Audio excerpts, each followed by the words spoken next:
Miss Monica Vade.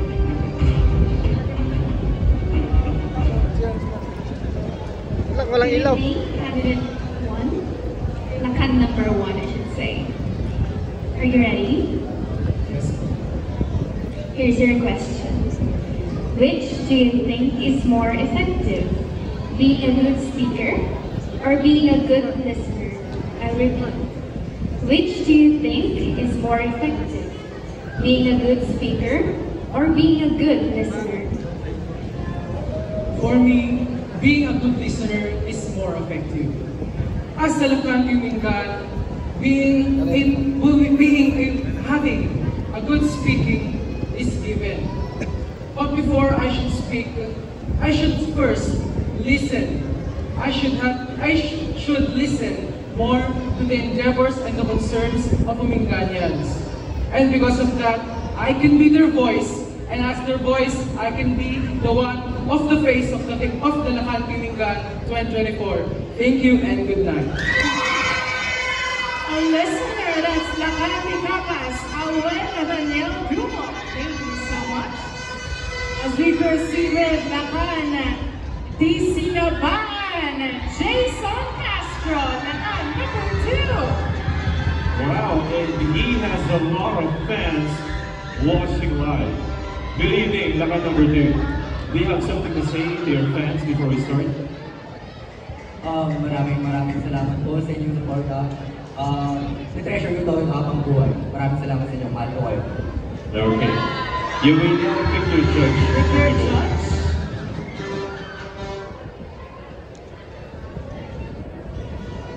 You pick Miss Vanessa Barakio.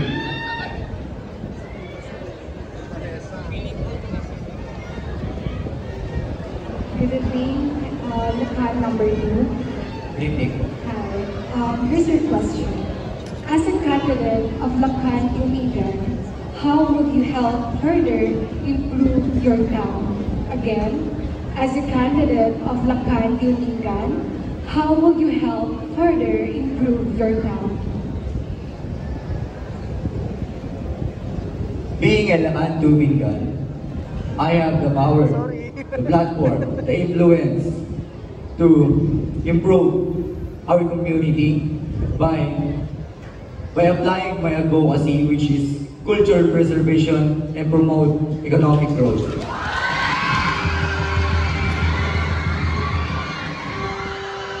We can promote economic growth by preserving our culture. Like our festival here, the Beef Carabasa Festival, and we have our own Aben Fabric of Pimingan. Sorry. Sa pagpreserba at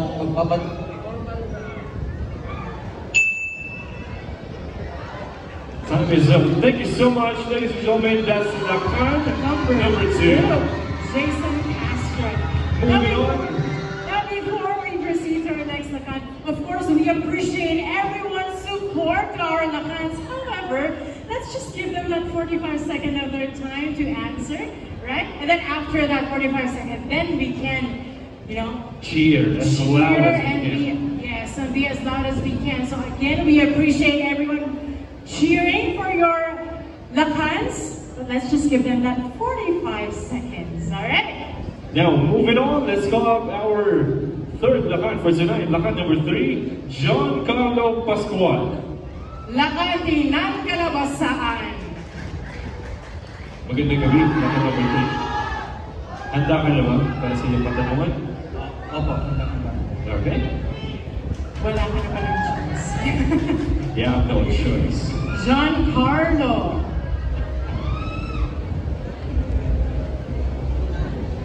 Your question will come from Mr. PJ Abalos. Good evening, Lakan number 3. Here's your question.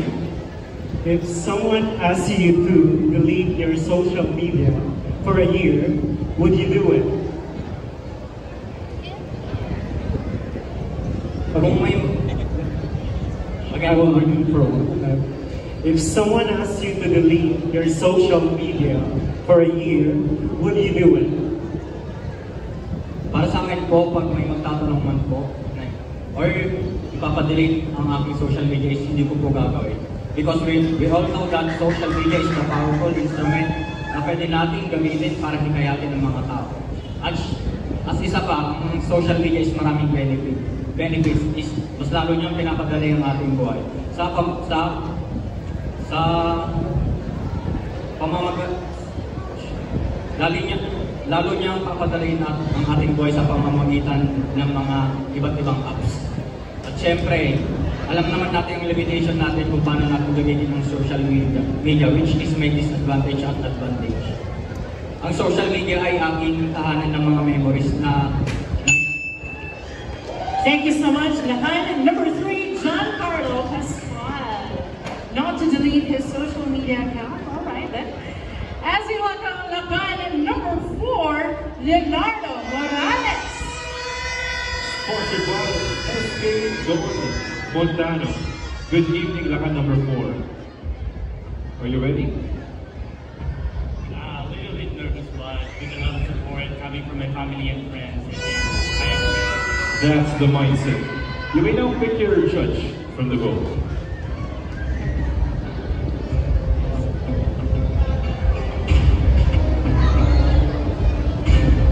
You pick Mr. Dino Doliente.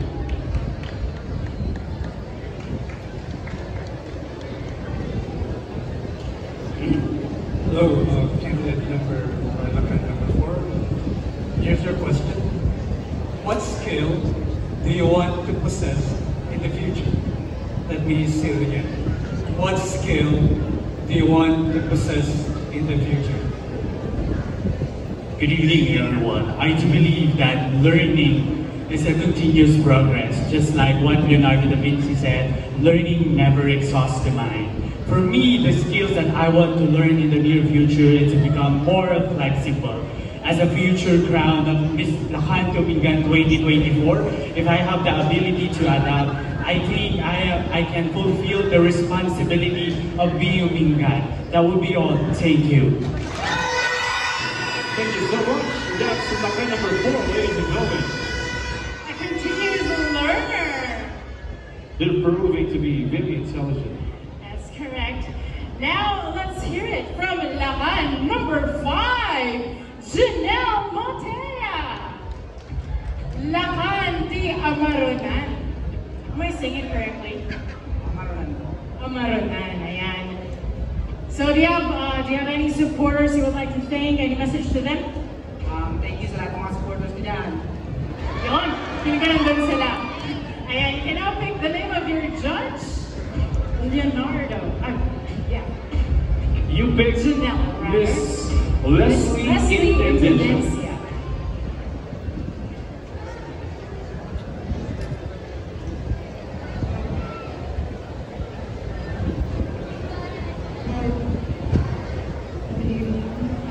Lakan number 5. How are you? Really good. Here's my question.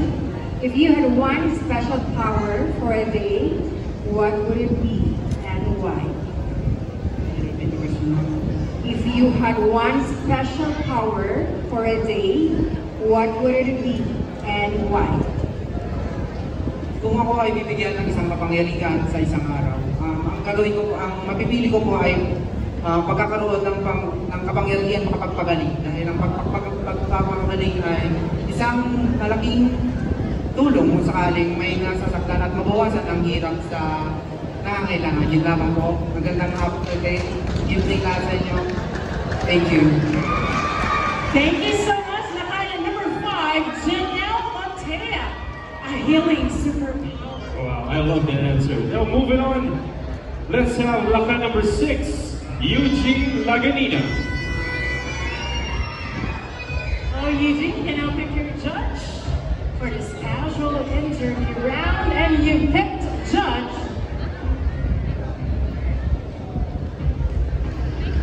Mr. Stephen Harold Lilley Jr. Libro Karabigan niya, Lakan number 6. Here's your question. Pangarabiman kanyang bago. Here's your question. What would best describe yourself? Sunrise or sunset? I repeat, what would best describe yourself? Sunrise or sunset? I prefer to choose the sunrise because I have a lot of problems in life. But, huwag tayo dapat magpapatalas sa mga problema natin. Dadating ang umaga ng may bagong ngiti at bagong pag-asa. That's all. Thank you. Lakan number 6, Eugene Laganina. A know, morning you know, person. Yeah. And that is not who I am, partner. I hate mornings. Anyway, let's have our next Lakan. Lakan number 7, Jordan Martinez. He's already here. Good evening, Lakan number 7. Are you ready for this casual interview round? I believe you have no choice, brother. You may now pick your judge from the vote.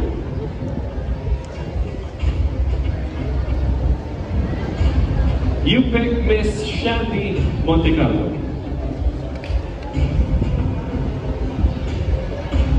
Good evening, candidate number 7. Magandang gabi. Pagin mo muna yung mga supporters mo. Magandang gabi po sa inyong lahat. Maraming salamat po sa pagpunta. Okay. Okay, your question is, some people laugh about gents who join pageants. What would you say to them? Okay, I'll repeat. Some people laugh about your gents who join pageants. What would you say to them? Okay, you can answer my question in Tagalog if you can. Okay? Thank you po.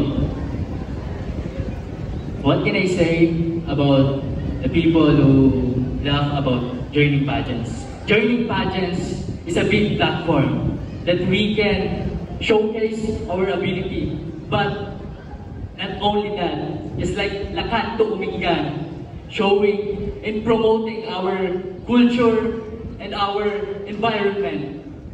And I believe that Lakan to Umingan is the right platform, showcasing advocacy. Because I believe that having an advocacy is a great power. And the advocacy, which is... Thank you so much. Lakan number 7, Jordan Martinez. Yes, I believe that every stage has its own advocacy or every stage has its own purpose. That's why we're staging Lakan to Umingan as we welcome Lakan number 8, Don Angelo Abunag.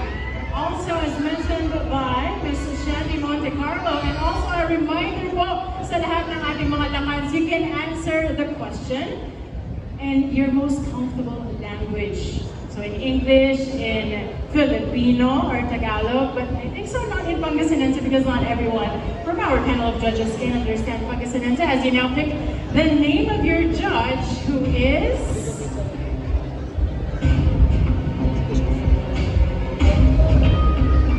Miss Wilnelia Hidwasa.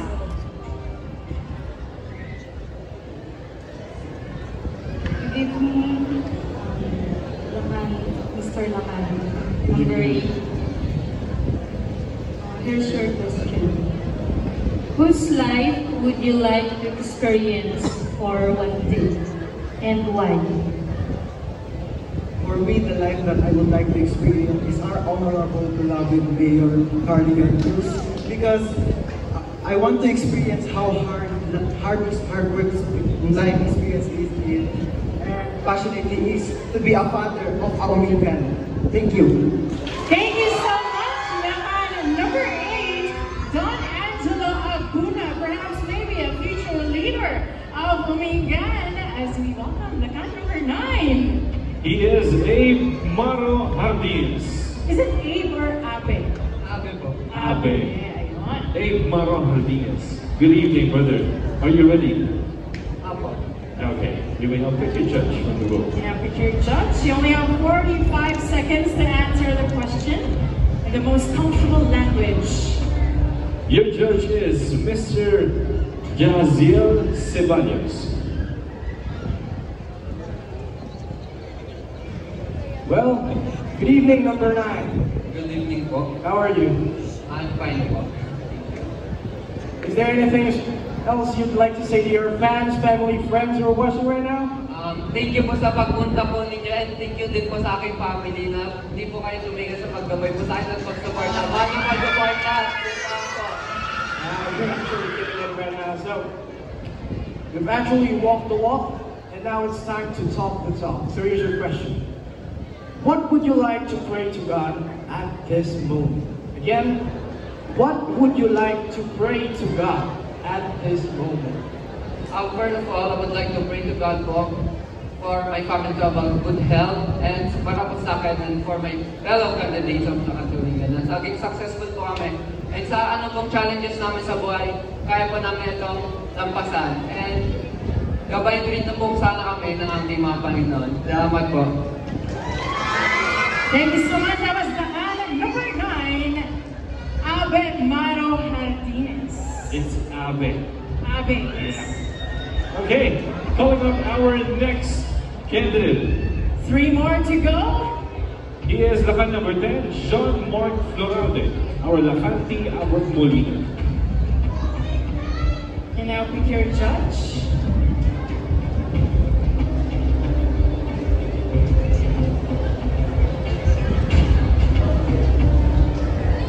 Your question will come from the designer of your modern barong, Mr. Glenis Mark Dagiang Aquino. Hello, good evening, candidate number 10. Good evening din po. This is your question. What would you advise to people who throw negative comments on social media?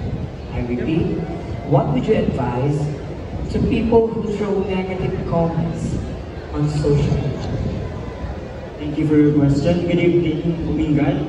Social media is very powerful tool now wherein every one of us are using social media. My advice to those people who throw negative comments to social media is that let us use and utilize the power of social media in a positive way by being a responsible individual in using social media, by filtering out what we are saying and what we are posting online.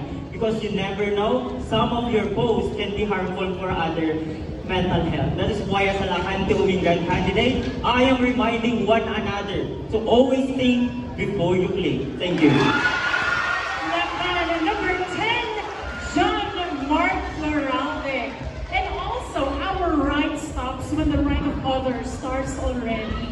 Whenever we use our social media accounts, as Lakan number 11, Gerald Aquino comes in for your casual interview. Good evening, Lakan number 11. Do you have any message to your fans, family, and friends before you answer? To my supporters, thank you for coming, supporting with me tonight.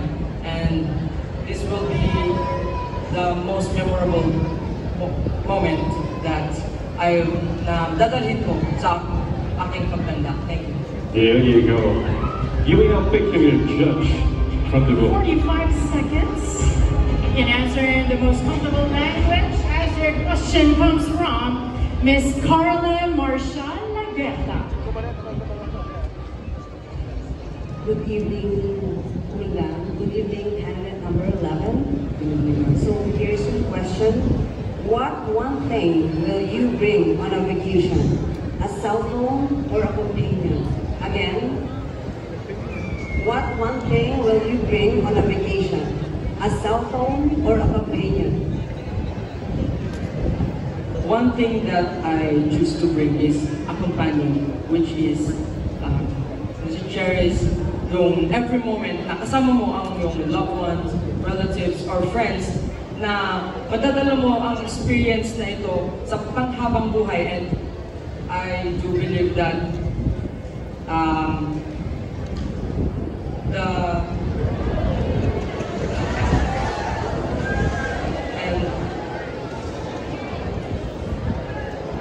naniniwala ako na ang experience, ang pinakamahalagang sandata mo sa yun lang. Thank you. Thank you. Lakan number 11, Gerald Aquino. I want to answer that, but let's first finish. Lakan number 12, Brandon James Aguan. Any message to your supporters? salamat po sa mga sumuporta sa akin. Mahal na mahal ko po kayo. Hindi ko po makakalimutan ng gabi to dahil nandyan kayo na sumusubaybay sa akin. Maraming salamat. There you go. You will now pick the last judge in the vote. You pick Mr. Axel Chico. Hello, candidate number 12. Lakan 12. Hello, sir. Good evening. Good evening. Here's your question. If you could visit other country, where would you go and why? Again, if you could visit other country, where would you go and why? Thank you. As an agriculture student and an advocate in agriculture, the country that I would want to go is Japan, because I admire their technology in agriculture and I want to learn from them in order to help our farmers here in Omingan, but not only in Omingan, but also in the Philippines, because I believe agriculture is one of the best and one of the most important things that we should improve. Thank you. Thank you so much to Lakan number 12. And ladies and gentlemen,